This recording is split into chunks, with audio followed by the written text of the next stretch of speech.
And now I would like to introduce our first speaker. Margaret Liu is Senior Vice President and Deputy General Counsel at the Conference of State Bank Supervisors. Margaret oversees CSBS's work with Congress, leads staff support for the CSBS Emerging Payments Task Force, and provides legal support across CSBS and its affiliated organizations.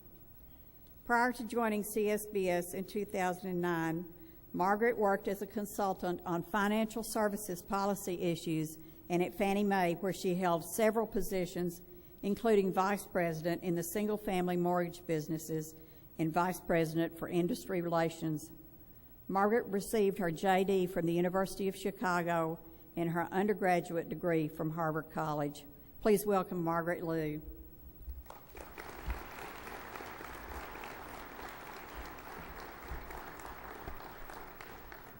And I have to really make a compliment for Margaret this morning, because 2 years ago, or a year and a half ago, when CSBS was invited to testify before Congress at their first community banking committee of the year in the Senate, I was chairman at that time. Margaret called me, I think on a Thursday morning about 8 o'clock, and said, "Gee, we've been invited by Senator Shelby for someone to testify on Tuesday to testify before the Senate committee." And I said, "Oh, Margaret, that's wonderful." And she said, "The only thing is Tuesday." And I went, "Oh, wow." So I flew to D.C. on Sunday. Margaret prepared me in 48 hours to go to that hearing on Tuesday, and I thought we had a really successful program that day, but that shows Margaret's ability to instruct. So I appreciate Margaret, and thank you for being here.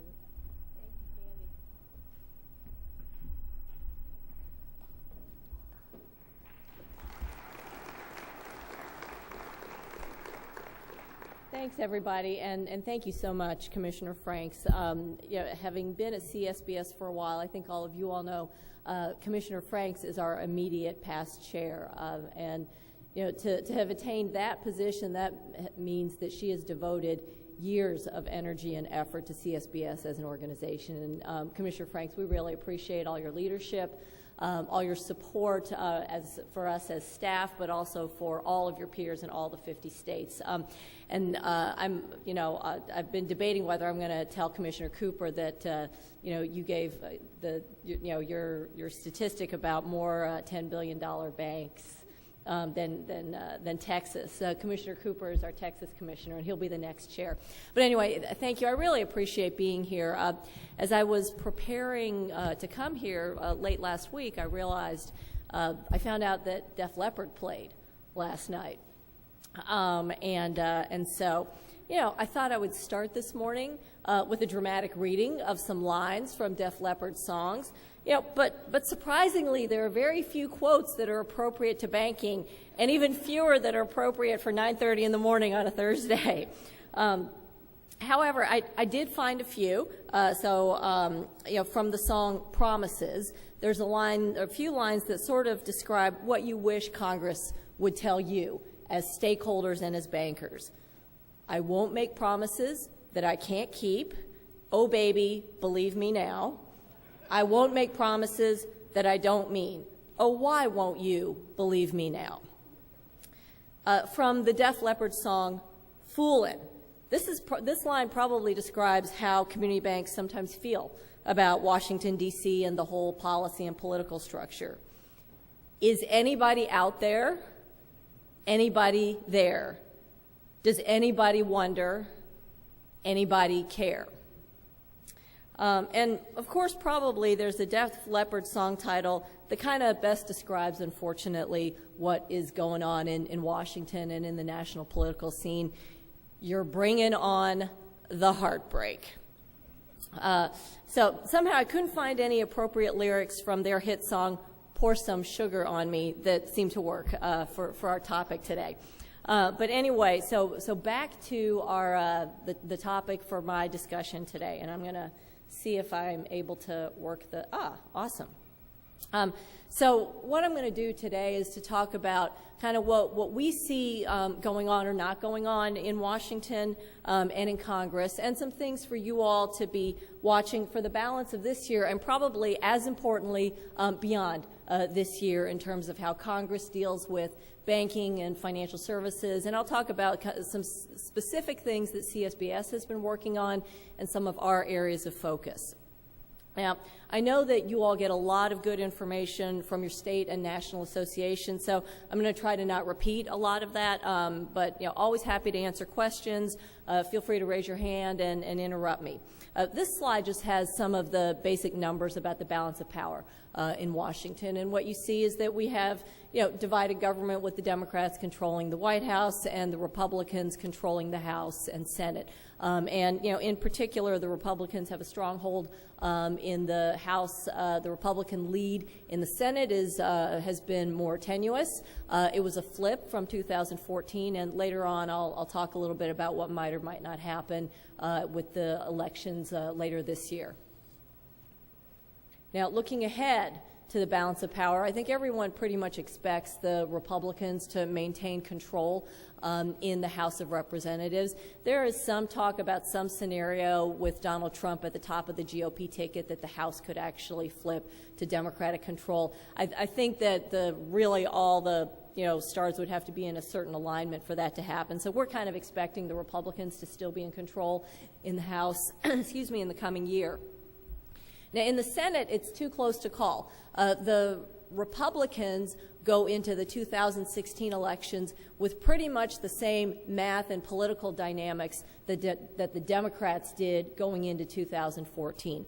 And what that means is that in terms of the Senate seats that are in play, more of them are considered vulnerable Republican seats than Democratic seats. 9 of there are 9 total identified as vulnerable seats. 7 of those are in the hands of the Republicans right now, and 2 are in the Democratic hands. And most notably, and maybe a little more specifically to the issues that this audience cares about, 2 of the most vulnerable Republicans are on the Senate Banking Committee. That's Pat Toomey from Pennsylvania and Senator Mark Kirk from Illinois. And so those will be 2 races that we're kind of watching in terms of what goes on, because that could affect a lot of what ends up happening in the composition of the Congress going forward. More specifically now to the 2 committees that we really focus our efforts on, and the committees that have what we call subject matter jurisdiction over virtually all of financial services, and that is the House Financial Services Committee in the House, and that is led by Chairman Jeb Hensarling from Texas. Now, assuming that the Republicans maintain control in the House for the next Congress, Chairman Hensarling will be back. He has a whole nother 2 years after this year as chairman of Financial Services before he'd be term limited. The ranking member is Congresswoman Maxine Waters from California. Now, the way Congress does its work, I think much like most state legislatures, you have a subcommittee, different subcommittees that kind of break up the different areas of responsibility. And the subcommittee that is in charge of and works on financial institutions issues is chaired by Randy Nagebauer from Texas. He is a strong advocate for community banks, has been very helpful in terms of state regulators and some of our objectives and goals. And he's retiring at the end of this Congress. Chairman Hensarling has been in Congress a while. He's really viewed as a thought leader in the GOP. He has very strong views about certain things, in particular about the role that government should or should not have in the private marketplace. And one of his kind of broad goals is about shrinking and reducing the role and size of government in the financial services marketplace. Now, in the Senate, Chairman Richard Shelby has chaired the committee before, and he is actually, regardless of who controls the Senate next time, this is Chairman Shelby's last year as chair of the Senate Banking Committee. He'll be term limited out at that point. His ranking member, so the lead Democrat on the committee, is Senator Sherrod Brown from Ohio. They're 2 pretty different people. They both, though, have very strong financial services industries in their state. Ranking Member Brown is pretty liberal. Chairman Shelby is a pragmatic Republican. Senator Brown's name apparently was recently thrown around as a possible VP choice for the Democratic presumptive nominee Hillary Clinton. So that could make things a little bit more interesting. In terms of what the Senate Banking Committee has been doing this year, frankly, not a whole lot, in part because Chairman Shelby faced a primary challenge. So up until early March, he was focused on winning his primary. And he was not shy about saying that. He was quoted publicly numerous times as saying, first part of the year, I am focused on getting reelected and winning the Republican primary in Alabama, which he did. And so, the Senate moves at a slower pace anyway. And so certainly with Senator Shelby's focus early on in the year, Senate Banking Committee has been a little slow to kind of get rolling this year. And I mentioned already, Senator Pat Toomey, who chairs the Financial Institutions Subcommittee. The ranking Democrat on that subcommittee is Senator Jeff Merkley from Oregon. Merkley is probably one of the most liberal members of the Senate, period, and of the Senate Banking Committee as well. And I think he is maybe the one senator who has come out endorsing Bernie Sanders, too. So that's kind of sort of the lay of the land, some of the names and personalities. This next slide has some proposals that have been out there that I think that you all as bankers and folks in this audience are familiar with. So I'm not going to kind of tick through them and explain them. I think you all know what they are and kind of the effect. Some of these, though, just to remind you, have been enacted into law, including the 18-month exam cycle, meaning raising the upper threshold for the 18-month exam cycle, the rural designation process, that's the third bullet there on this slide. That's something that's part of the ability to repay rule, which has to do with the qualified mortgage, and some relief for institutions in rural areas. And when the CFPB first came out with the rule for the rural areas and the relief there, their approach to defining rural areas created some really weird kind of unintended, I think, consequences. Like in Nevada, the county where Yucca Mountain is, which is one of the least populated counties in the country, Yucca Mountain is where they want to put all the nuclear waste, was not considered rural. So there was a problem there to be solved, and actually, CSBS under Candace's leadership and some of her peers really developed this rural petition idea. So we were pleased to see that get signed into law last year. And also, I think everyone knows that the Gramm-Leach privacy relief was also enacted at the end of last year. Some of these other issues are still hanging out there. And I want to leave this slide up there for a minute and point to one topic, the short-form call report. I know that there is a lot of cynicism in the banking industry about Washington, and it's about Washington and about Congress, and it's kind of hard to blame folks about it. We face that own issue with our own commissioners. We ask them to come to town to talk to folks on the Hill. We ask them to stay engaged with their members of Congress, just like the banking trades ask their members to. And sometimes we have to overcome that cynicism, and as Washington staff, we have to overcome that cynicism. But I want to point out the short-form call report as an example of the fact that while you aren't seeing Congress pass a lot of laws and there's not a lot of stuff getting signed into law, what you do with Congress really matters. Your engagement, we've met several times with, when Bill and Ava bring the crowd to Washington, you all come into CSBS's DC offices and we sit down, and those trips really matter. The engagement in Washington, the engagement back here, too. It really matters, and you have to kind of keep doing it. And the call report is an example of that, because a few years ago, the industry had been expressing a lot of concerns about the burden of filling out the call report. And so one proposal that emerged was the alternating short-form call report. And, to be frank, the federal regulators didn't like it. State regulators didn't like it either. We saw a lot of challenges in terms of, what does that mean about the consistency or lack thereof of the data and the importance of that data in being able to do off-site monitoring. However, Congress likes the idea. It's been embraced in a few bills and has been discussed in a lot of hearings. And while those bills haven't necessarily moved, probably a lot of you all know that the federal and state banking agencies are working together on a call report simplification process that's been well underway for about 12 months now, and I am convinced that effort would not have been undertaken with the energy that it is being undertaken if it hadn't been for all of the work on the industry's part to raise the flag on this issue and to come up with ideas for solving a problem that is a real burden for you all. And so that's kind of my commercial for, continuing to do what you do in terms of engaging with regulators, with your state regulators, with federal regulators, and with Congress, because all of that really does matter. It might seem like the progress is, really kind of incremental and really slow, but it really does make a difference. The last item on this slide is one that might not be so much of an issue for the institutions in this room, the changes to the existing $50 billion threshold for bank holding companies that are subject to enhanced prudential standards and regulation by the Fed.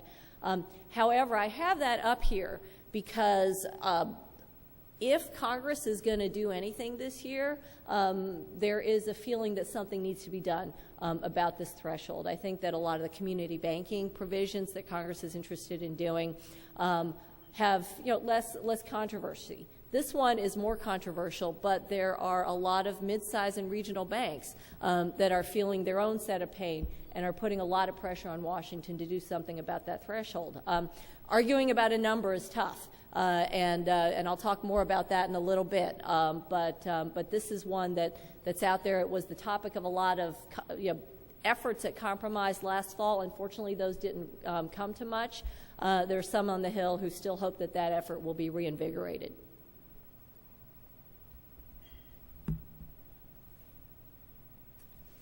So this slide briefly just highlights a few non-bank financial services issues that are out there. I know that you can access these slides through the conference app, so I'm not going to spend much time on it, other than to point to the CFPB's small dollar lending rule. Everyone expects that to be coming out soon. Whether or not that's going to directly affect you all, it affects Congress a lot because this has occupied a lot of attention, particularly in the House Financial Services Committee, but also in the Senate, and it will play into just sort of the bandwidth that the committees have for taking on other issues. In terms of legislation that's out there, and again, these slides, this slide here on the Shelby bill, I think a lot of you all know what's in there, so I'm not going to go through. It's a pretty substantial bill. It's about 200 plus pages. It's nothing like the 2,000 plus pages of Dodd-Frank, but it's got a lot of provisions in there that I know the industry has worked hard on, that we have supported, and some of those have already been enacted into law. The bill is relevant because it is still kind of the starting place in the Senate. And there are very few other financial services or banking bills in the Senate. That's because this bill is Senator Shelby's bill, and he's chairman of the Senate Banking Committee, and so that's kind of how it goes in the Senate. And it covers a lot of things. Whether or not much of this bill gets enacted, though, there are very few new or original ideas that come out of Washington, and so this will be, this provides a starting place for future bills in different areas, whether it's community banking, whether it's around mid-sized and regional banks, whether it has to do with how Congress might in the future reform the FSOC or the CFPB. So there was a lot of work that went into putting this bill together, and it's still kind of sitting out there.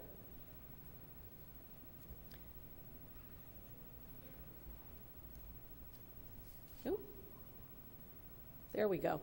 The House Financial Services Committee has taken a different approach than Senator Shelby. Senator Shelby chose to introduce what he hoped would be kind of the comprehensive Senate banking bill.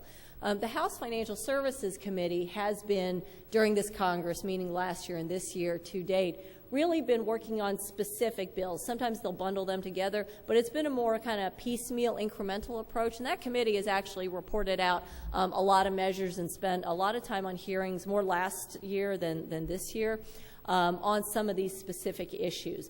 Lots of similarities in certain areas between the individual bills that the House Committee has moved and the Senate Banking Committee. One bill in particular that I want to point out is the Taylor Act. It's a bill that I think really captures a lot of what the industry and I think also is reflective of where state regulators come from, excuse me, which is that regulation needs to meet the business model. It needs to be consistent with the business model. It needs to be, we use a term at CSBS, right-sized, which is a little different than saying regulatory relief. It might not be less regulation, but it's the right type of regulation and supervision, and it's in effect to kind of combat what could be a tendency or a trend around one size fits all. Our CEO, John Ryan, who I know has spoken at this event in past years, uses the line that 5,000 banks should not suffer under regulation that is tailored for 5 banks. And the Taylor Act kind of captures that in terms of making sure that you're regulating to the real risks and not to the risks of a handful of your largest systemic institutions. So between the governor's comments and Commissioner Frank's comments, I got some great setup for a few issues. The governor mentioned the transportation bill, which was a very important bill. We know that it was very important for governors. It contained a few of those measures that I talked about that were enacted last year around the exam cycle, some additional relief for balloon and escrow loans, as well as the CFPB rural designation process. It also established parity in terms of the SEC registration thresholds between bank holding companies and thrift holding companies, which was something that Congress had intended to fix a few years ago and didn't completely fix. But also, one of the things that came out of the FAST Act was something that I know concerned the industry and certainly concerned state regulators, which was that when you do something like a transportation bill or any of these large bills, you got to pay for it. And so one of the pay-fors that emerged actually pretty late in the game was using the Federal Reserve stock dividend as well as the Fed's capital surplus account to pay for it. This is unfortunately how Congress sometimes tries to pay for things that it wants to do. There are lists out there that the budget and policy folks have in terms of what could you do, this tax break, this other piece to pay for things. And so in this case, it was the Fed that kind of percolated up to the top of the list. And I know this is something the industry is still really concerned about. From our members, from state regulators' standpoint, our members work daily with their federal counterparts at the Fed, at the board, and at the reserve banks. And it's a structure of regulation that has been intentionally created and intentionally exists. And our concern is that something like a change in the Fed dividend and the Fed stock dividend can have significant and unintended consequences for the structure of that relationship and for the structure of regulation for Fed member banks and more broadly for just sort of the way the dual banking system is set up. Now, there was talk, and it's mentioned here on the bottom of this slide, of some efforts to undo this. Since I put the slide together, actually Congressman Nagebauer has introduced a bill that would address that by changing the mix in terms of callable and non-callable for the stock requirement. I'm not sure if that bill is going to get done. I think Congressman Nagebauer wants to make a big push to get it done, and with a year like this year, that means trying to attach it to some other must-pass piece of legislation or at the end of the year in just sort of the crazy scramble. The GAO is also doing a broader study on the role of Fed stock. So this is one of those issues that I think unfortunately is likely to remain unresolved at the end of this year, and it could lead into continuing interest in Congress in the structure of the entire Federal Reserve System. There was also an omnibus spending law passed at the end of the year that had a few things that we were very concerned about as state regulators, more in the non-bank area than in the bank area. Because as you all know, a lot of state regulators regulate more than just banks. They regulate other non-bank financial services areas. So the big picture, the rest of the year, I kind of feel like I should just replace the words here with a picture of Donald Trump. Because that really is sort of the big picture in terms of what everyone is a bit preoccupied with. One of the things that's not on here also that's occupying a lot of Congress's attention is what to do about Puerto Rico. It was great to hear the governor talk about all of the economic activity that's going on in Arkansas, the low, unemployment, the bringing in business. Puerto Rico is in a really bad situation. I don't know all the details. I know that folks from the governor's office I'm sure, are following this really closely. But it's occupying a lot of Congress's time. It's occupying a lot of the administration's time. And so I mention that because it's about bandwidth and how much oxygen is left in the room for other issues. Their main objective: get reelected. In the Senate, also, it's about if you're Mitch McConnell, it's about maintaining GOP control. If you're Harry Reid, it's about trying to flip the control in the Senate. So that's really what everyone mostly cares about. Also, there's some practicalities of this year that are going to make it really hard. Now, the House had, and these number of legislative days were as of the beginning of the year. So we are in mid-May now, and I think that there are maybe 50 legislative days. I would really like to only have to work 50 more days this year. But anyway, so that is just a practical reality of the year that Congress has. Congress always takes a big break in August. This year, the August recess starts in July. Because of the election year. Appropriations also will take up what bandwidth and time remains. Particularly in the Senate, they wanted to kind of do stuff regular order.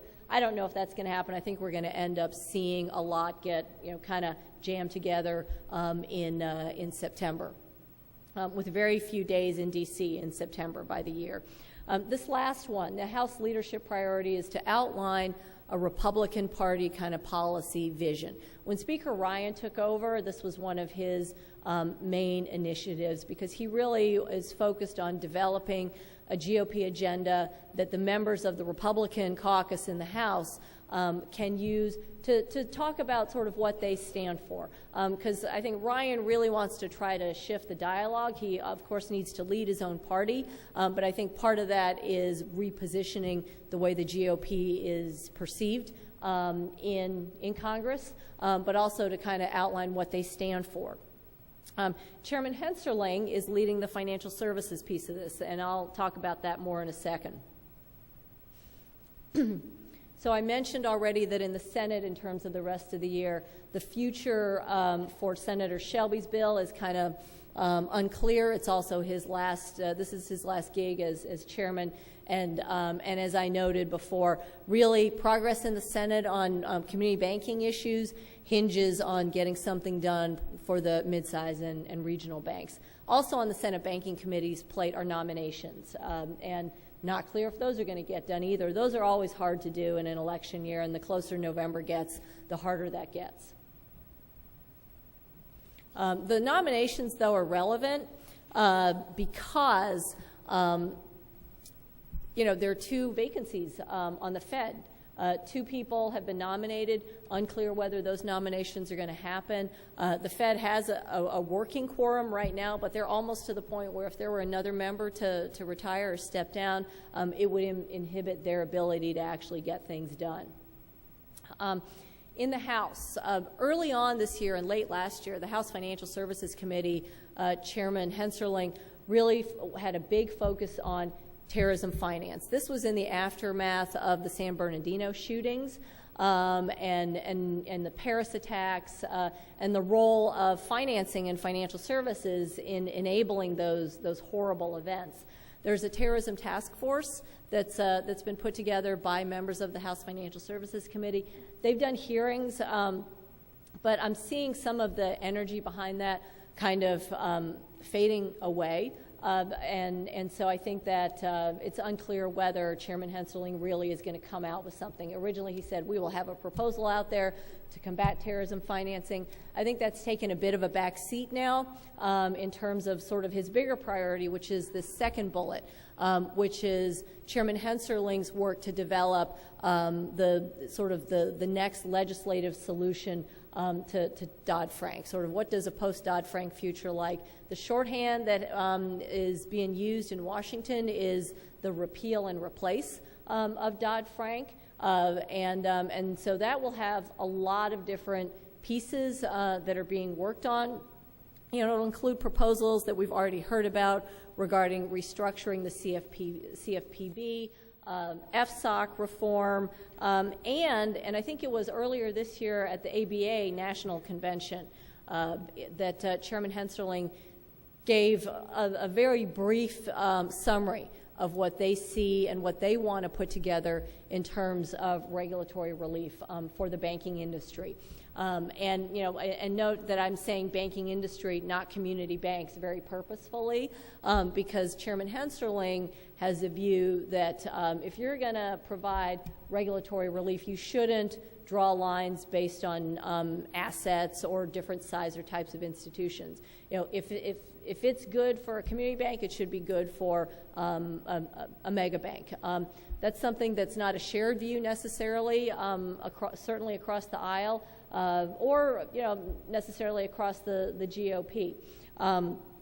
But what Chairman Henserling outlined very broadly in his speech to the ABA was regulatory relief based on capital or some kind of simple leverage ratio. And he talked about the fact that that would be the ticket to relief from a lot of Dodd-Frank provisions and from Basel III. And so the idea is that if you can hit a certain target, 10% has been thrown around. Based on Commissioner Frank's slides, I think that Arkansas banks would be in a good position there. But if you hit this 10% and your institution is considered well managed, then that would be your ticket to regulatory relief, particularly related to, for example, Basel III. One of the things that we have been looking at is what is the right way to define who should get, what types of institutions should get regulatory relief. And so I just mentioned that Chairman Henserling's view is that it should be something like capital. It shouldn't be based on asset thresholds. There are a lot of asset thresholds out there. Those are easy. Lots of times for policymakers, it's easy just to pick a number. Obviously, 10 billion, but there are a lot of other numbers out there. 15 billion, 2 billion, 1 billion. And as our members, as state regulators, looked at these different proposals out there or the different provisions that are already in law, we saw a problem with using asset thresholds to identify the types of institutions that would be entitled to regulatory relief. Does it actually make sense to use assets? And so that's something actually that our members are working on right now. The FDIC, and I know we've got some folks from the FDIC here in the room, the FDIC's approach to defining community banks in their research work has been based on activities. It's still quantifiable and provides certainty, but you look at things like geographic footprint, number of branches, the business model in terms of percentage of loans. And so you're really looking at things that, in our members' view, more closely reflect the community banking business model. So we've taken the view that you shouldn't just use asset thresholds. We're looking at things like, and we like the FDIC definition, we're also thinking about capital and whether or not capital is the right ticket and should be the right ticket to regulatory relief. And as I mentioned, Chairman Hensarling likes that approach. Other members of Congress are interested in that, including Chairman Hensarling. Commissioner Franks has been actively involved with the home state delegation on this, particularly engaging with Congressman Hill, who's a great advocate for community banks and a big thinker on these issues too. And so that's something that's still kind of to be resolved, but capital seems to be one of the things that's being talked about a lot. And I don't want to exceed my time, so the next slide touches very briefly on some of our priorities. State regulators have always been focused on maintaining the right state-federal balance in the federal regulatory system. That's been a priority for CSBS, I think, as long as it's been around. If we look back at the minutes from like our, 1915 annual meeting, same topic, same discussion. How do we work with our federal regulators? How do we maintain the right balance? How do we make sure Congress, if they're doing something, properly reflects the role of state regulators in the financial fabric? And the last thing that I will mention, and I'm going to wrap up here, is that one of the big areas to watch, fintech. There is a lot of interest in Congress about this. You hear this talked about at a lot of conferences. I mean, you can't pick up the banker on any given day without seeing an article on fintech, marketplace lending, or blockchain. Congress has a lot of interest in this, but they don't know what they want to do with it. There's been some talk about a national charter for fintech firms. We think that something like that is way, way premature. When you think about the few instances where Congress decides to confer a business charter, that's really the exception, not the rule. Most businesses set themselves up and organize under state laws. You all are, everyone in this audience, or most of you all here, you're bankers, and so you know that a bank charter is a special thing, and it's got, it reflects some measured decisions about public policy priorities, about the importance of patient, stable capital in the marketplace, and there's a lot of, it's a balance of rights and responsibilities, and I'm sure today it feels like there's more responsibilities than rights lots of times, and so I think it's, our members don't think it's appropriate for there to be a federal charter in this non-bank fintech space, but Congress is interested because they want to support innovation, which regulators want to also. But it's about striking that balance, and it's about supporting an ecosystem that includes banks, enables banks to succeed, and also supports responsible innovation in a way that doesn't upset the stability that banks and a lot of other providers provide in the marketplace. So with that, I'm going to wrap up. I don't know if we've got time for questions. I don't want to push in, and otherwise, thank you very much. Thank you for your support of state regulators. Thank you for sharing Commissioner Franks with her peers and with CSBS. She's been a great leader, and I think the crowd here is, again, a testament to her leadership and her impact on the industry. Thank you.